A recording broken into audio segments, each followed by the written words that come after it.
Coach, how did your team handle the emotion of they got off to a fast start, but then they struggled with the first half? Yeah, I think we kind of drained ourselves with the emotion of it. We came out with great energy, and I think having so much emotion, we ran out of gas early in the first half and kind of couldn't find. I think halftime was a good thing for us to kind of regroup and refocus ourselves.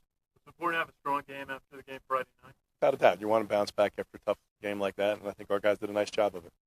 How happy were you sent off the last? That's what you do it for. I mean, the kids have worked so hard for us over their time here, and you wanted to let them leave on a good note like this. And I thought our seniors played great. It was a great way to send them off. It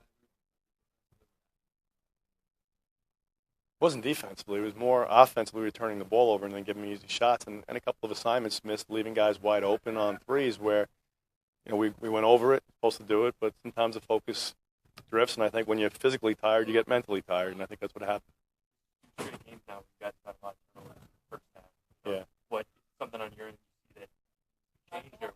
Or Aggressiveness. And, again, when we get guys in foul trouble, we don't always have our best, like Dave not being on the court for 9 minutes. Hurts because he's one of our best ball handlers.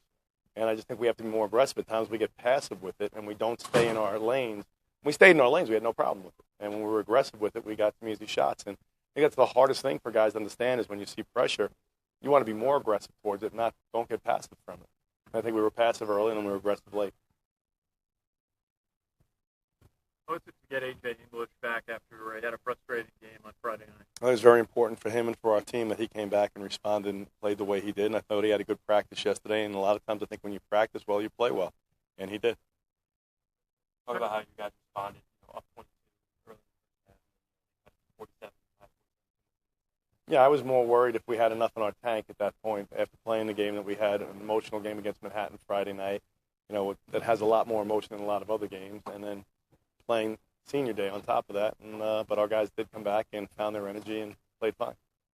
You talked about emotion. How do you get I don't know if you get them out of it. I think you have to hope that they have enough in the tank that they refocus themselves. So you talk about what's going on at the moment and try to bring everything to the moment and not talk about, well, it's not about 4 years or 2 years, whatever you've been here.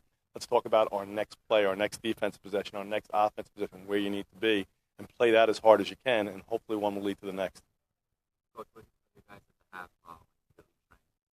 I got on them a little bit about their lack of staying focused and their lack of having the killer instinct that is needed in that situation, and that we need to have that if we want to play beyond the first game next week. If we play like this, you could lose in the first round. Okay, so we have to be better than that.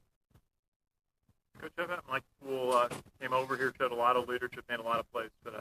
I'm really proud of him. I mean, he came from a program that really didn't win to a program that has been used to winning, and he became one of those guys who learned how to win and be a part of it, and he was big. He made some big rebounding plays for us, a couple of blocks, a couple of nice passes, and, he's going to be something special in our program's history.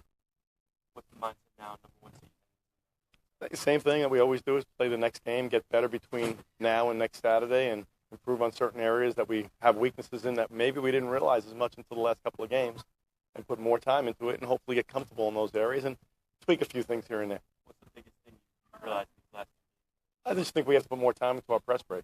In all fairness, and like guys have to work on that a little bit harder, and in practice we have to allow more physicality. At the beginning of the year, the refs were reffing one way, and now there's a lot more physicality being allowed, and guys have to adjust to that.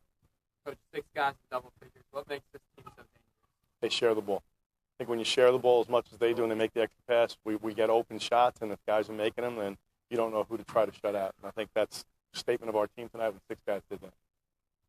But maybe to talk about the leadership of Sean Harmon. We saw it today when Ryder was making runs and Iona was able to come back. Yeah, even in the locker room, let's talk about, this is Sean in general. I came in and got on the guys because they weren't playing up to the level they should be playing at. And rather than, guys put their head down and sulk, Sean got them all back to, okay, guys, we have to have a better second half. Let's bring it in. Let's get ourselves together, and let's go out there and compete and do what we do. And he's the one who kind of is the calming influence for them, is getting them to relax and understand it's going to be okay as long as we do what we're supposed to do. You blew with Sean Harmon's last game here? No, it's you know what? I'm going to miss him a lot, to be honest with you, and I think everyone and all the Iona fans are going to miss him a lot, and he's done so much for our program. I don't want to think about it right now, to be honest with you.